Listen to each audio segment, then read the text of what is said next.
Ho visitato quello adesso all'interno, mi hanno detto che è aperto da poco il Palazzo del Comune, e questo a fianco non saprei dire. È il caffè Pedrocchi, è il caffè più storico di Ecco, tutto caffè, questo tutto. Accidenti, enorme. Volevo appunto entrare e gustare una loro prelibatezza. È bella la Cappella degli Scrovegni, poi siamo andati a Sant'Antonio e adesso stiamo passeggiando di qua. Questa turista rispecchia in pieno la classifica di gradimento dei luoghi di Padova. I visitatori amano Giotto, il Santo e il centro storico. Al primo posto, con il 38% delle preferenze, c'è infatti la Cappella degli Scrovegni, seguita dalla Basilica di Sant'Antonio con il 22% e a pari merito Palazzo della Ragione e Prato della Valle al 15%. I dati sono stati raccolti attraverso un questionario realizzato da APPE, l'associazione provinciale dei pubblici esercizi padovani. Fuori dal podio lo storico caffè Pedrocchi, il caffè senza porte che non chiudeva mai, e le piazze con i loro mercati, o la tomba d'Antenore che si dice contenga le spoglie dell'eroe troiano fondatore della città. Mi ha dato subito l'impatto di una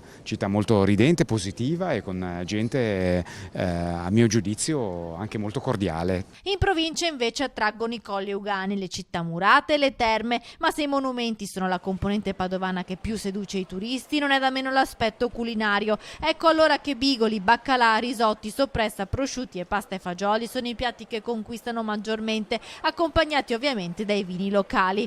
Punti critici segnalati dai turisti, ai noi la carenza di parcheggi comodi, citati dal 62% del campione. A seguire la percezione di insicurezza nella zona della stazione. Piace ai turisti invece la tariffa dei trasporti pubblici. Per i turisti che arrivano a Padova, la Cappella degli Scrovegni è il luogo più bello da visitare, però non tutti sanno che un rito immancabile per i padovani, soprattutto per i più piccoli, è proprio questo: farsi una foto a cavalcioni sui leoni del caffè Pedrocchi. Ed ecco che subito qualcuno ci imita per una foto ricordo da cartolina.